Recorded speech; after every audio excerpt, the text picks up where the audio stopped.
Welcome to Real Life Matters. My name is DBoss. We have a power packed inspired show for you today.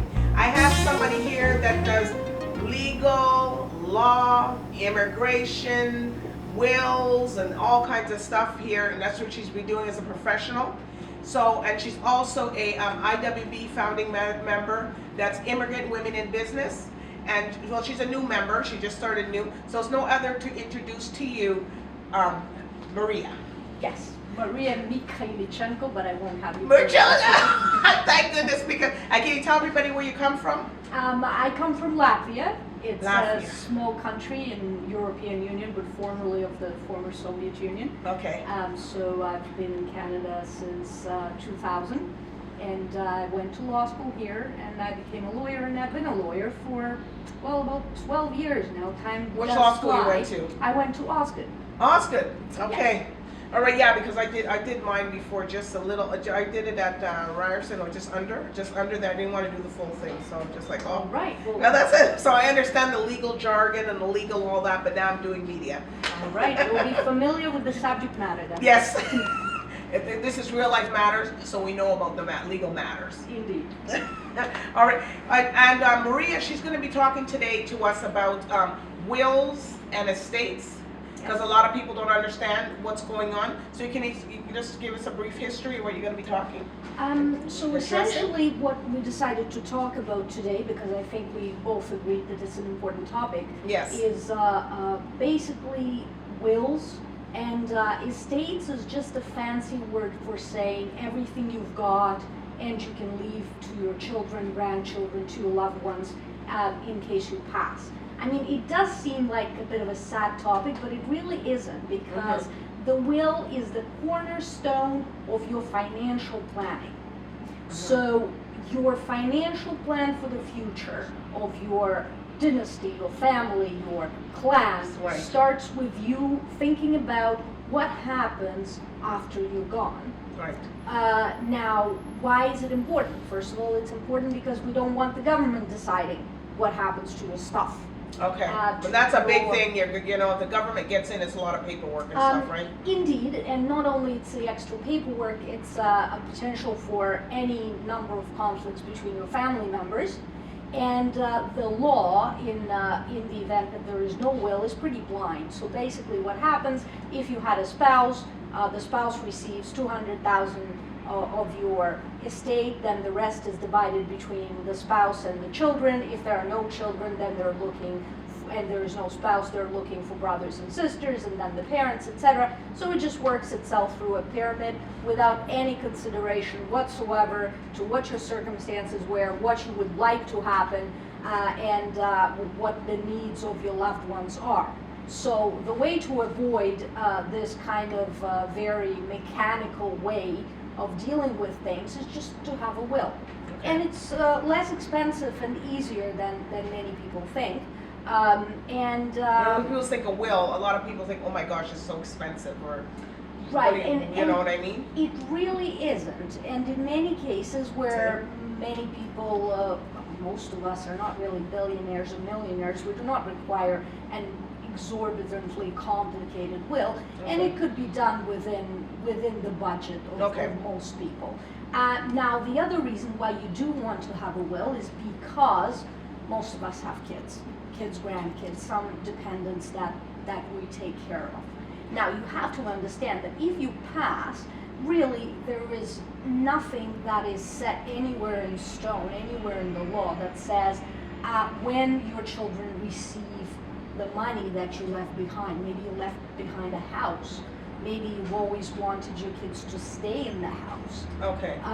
But if you pass away and you don't have a will, government doesn't know that, nor do they care, right? It doesn't mean they'll take away your house, but it does mean that the house will eventually be sold. And your bank accounts too, right? And the money. Because that's a big thing with the bank accounts. Like when a lot of people don't think about their bank accounts, and then you got to get access into the account. Exactly, That's and right. whoever gets access to the accounts ultimately may be forced to pay that money into court. And then when your kid turns 18, congratulations, he gets all that money and can do whatever they want with it.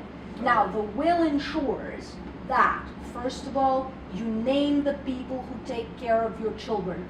and of your assets while your children are small.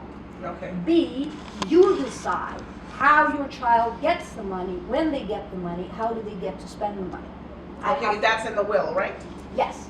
Okay. So I have clients, for example, who would say, I only want my kid to receive money at 22 if they have a bachelor's degree. If they don't have a bachelor's degree, I want them to wait until they're 30. And that's a valid wish, right? The reason Do you being... have people come in and fight me and stuff? If that, because, you know, those things, you know, they say that I can't do that, or is it not possible, it's not feasible, you know.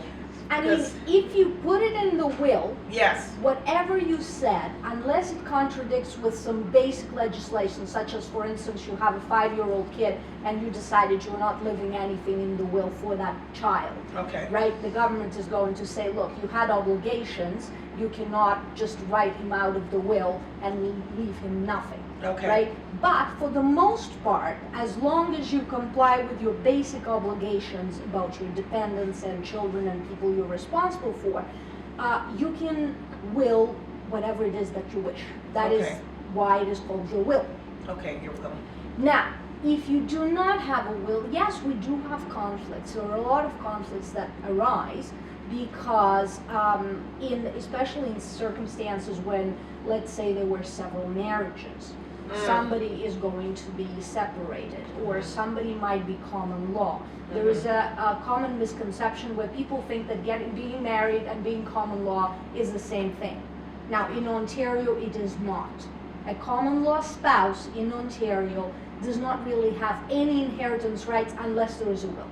What? That's going to be big news for people. You hear that one? And I'm not inviting everybody to get married. I mean, God knows, some people just don't want to. And that is fine, just write a will. That's it, write a will to Do state not that, right? leave your common law spouse out in the street on the account of the fact that you didn't write a will, the house was in your name, and now the house goes to your children because your common law spouse has no rights. That's a good tip. I'm telling you, some people, you get some good tips here. And what about, I want to ask you something. What about the life insurance policies? How does that get distributed? And, you know, because those things are, you know, because as soon as somebody dies, somebody signs somebody as a beneficiary. Right. And then, you know, now we have the will, and then you have this, so how do they work through that? Now, the way, the will being the cornerstone of your planning, life insurance is as important and is as important element of the planning. Right. Let me give you an example. You have a house. The house has a mortgage. Something happened to you, and then your children who are, let's say, 18, 19 years old inherited the house. But guess what? They can't keep the house because there's a $200,000 mortgage on it. Okay. And they cannot qualify for that mortgage in their own right, so that the bank is going to force them to sell the house. Right. How do you avoid that? In life insurance would be how you avoid that. So when we meet with the client, even though as lawyers we do not sell life insurance, we can recommend a great life insurance broker. Right. We do sit down and go through your assets to understand what your life insurance needs might be. Okay. So that you so if something better happened to you, so plan. you're saying that if something happened to you and you had the life insurance, or if you didn't, you know, this house, that means that the house could just go away anyways because they can't pay the mortgage. And then it's gone. They So will you have to sell. They will have to So sell. that's why it's important to do a will, all that, get all your ducks in order. That's what Maria's saying. Right. And life insurance would be something that we would discuss, and we can help you understand what your needs are. And get your common law spouse involved, if you choose. Right? Choose to do that. Because that's not right. Leave the person out in the cold. That's not right. You know. Well, But- and it happens, and right? these things do happen. They do. And sadly, even in a situation where you know, a common law spouse is the parent of the children, even then things are rather complicated because the children inherit, but the parent doesn't. And there is a lot of hoops to jump through in order to ensure that somehow the parent and the child get together and the parent gets to manage the money on behalf of the Or children. what if they start fighting and say, you know, I don't want that person to have it? it Yeah, I might know. be very, very expensive. Mhm. So people who leave this world without a will, really, I mean, They're leaving a whole pack of problems and a whole pack of issues. Then they wonder why the house isn't gone because somebody can't pay for it. and there are a You lot see? of issues that can be prevented by a very simple procedure. At our office, it takes 2 appointments and a little bit of thinking, and you're done.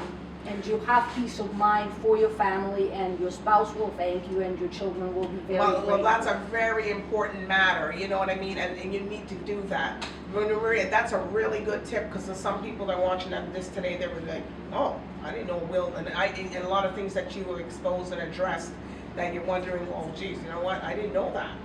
Absolutely. Many of us don't, because many of us, well, we don't deal with death on a daily basis, and when it does happen, oftentimes somebody else dealt with it, and unless you've really been in the situation, and oftentimes that's how I get my clients. And what Clients about come in property? when- And what about property? Like, you know, some people have property here and they have property maybe at, you know, somewhere else in, you know, Dominican, El Salvador, maybe Jamaica, Barbados. How do they have to put that in, or is it the laws a little bit different for that? What I recommend in those situations is that you have 2 wills, one governing your Yes, assets here. in Canada, and the other one governing the assets wherever you have them. Okay, The so you only- need 2. Yes, the only reason I say that is because I, as an Ontario lawyer, cannot guarantee that the will I write for you here is going to be accepted somewhere there. And therefore, You I hear that, always people? You better get your encourage whole people- self together. Because if you don't, that house, wherever it is gone, right? Well, it can't. Yeah, and they can't be covered, so they gotta make sure you have it under the laws of wherever that place is bought, so they gotta know what's happening, because some of them say, oh, I have my children, I have a property in Florida, or I have a property in St. Lucia, or, you know, somewhere. Yes, and you if- have to make sure that is in a separate will, and you handle that business so that if anything happens to you, then you don't have all these problems. it's According to the taken laws care of of. the land. Especially if it's abroad, because obviously it's much more difficult for people Mhm. to deal with something that's not even here. Mhm. And the last important point is that on top of the will, we always want to have powers of attorney. Okay. Now, powers of attorney are documents that give our loved ones the right to make decisions, whether it's the property decisions or medical decisions on our behalf, should we become incapacitated. For example, 2 spouses might be in the process to buy a house, and then it's too much excitement for one of them, and they get a heart attack, Or God something. forbid, right? They're in a hospital, they will be fine eventually, but at the critical moment of having to sign paperwork for closing the deal, one of the spouses is unavailable. The way you solve that problem is if you have the power of attorney, you will have no issues. So you and do you'll be your able to will, you sign do a off. power of attorney, Yes. but at any time you can change the power of attorney if, you know, something, but, You can change either the will or the powers Okay. of attorney. And Okay. we at our office, we offer a package where you can come in as a family unit Okay. and do 2 wills and powers of attorney, everything that's necessary in one go and at a special price. Similarly, we'll do that for individuals as well. Okay. I mean, you these, probably got families that come in every minute, look, take that person off the will. Take the person. You know, John or Joe, he's not handling my business. And then all of a sudden they come back and then they want, okay, I want the person back on. I have to say it does happen with larger families Oh and my maybe God. with older people who Mhm. tend to have a lot of you know, children and grandchildren And favorites. and in-laws and different people upset them at So I know you different must be times. sitting off, so here comes so-and-so again. Oh God, who's she taking off? Who's she's gonna take off the will now?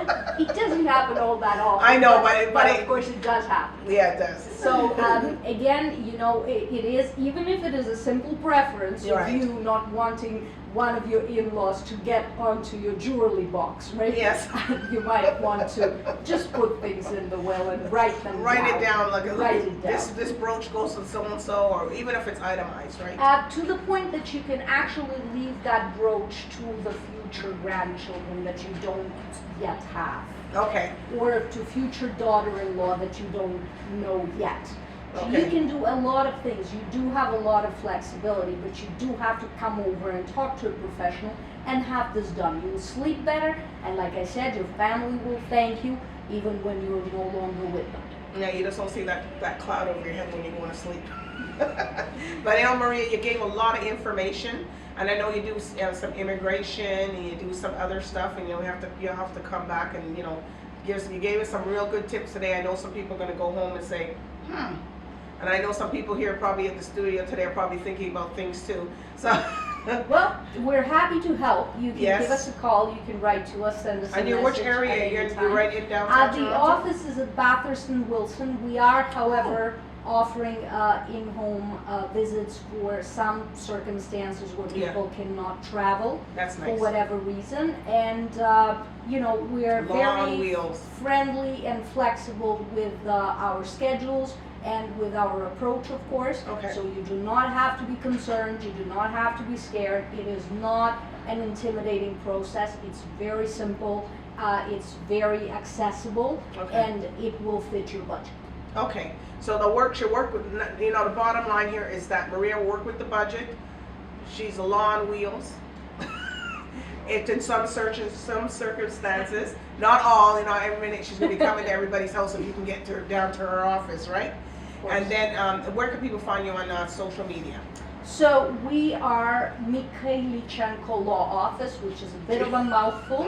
Yes, The it is. website is www.mmbarrister, that's Barrister, just like a lawyer. Yeah, I know how to spell it, but some people won't.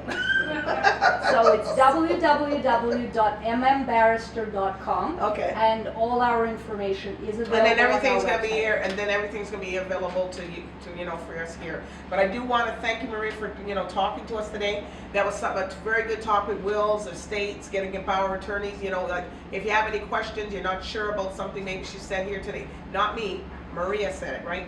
So you ask Maria, and she'll be happy to assist you with anything. She's very personable. People here, you can see, she's not, she's easy to approach and ask her, and she knows what she's doing. So I do want to thank you today. Thank you for having me. Yes. All right. A All great right. show and a great night. Yeah, thank Thanks you. again. Right. I want to thank our listeners at home today for tuning in. Follow me on, like the page, please. I encourage you. We're taping today at AMP Studio here at 154 Oakwood and St. Clair. That's in Toronto, please. No, it's not England or somewhere else. In Toronto. So, I do thank everybody again for tuning in, watching us, and bye for now.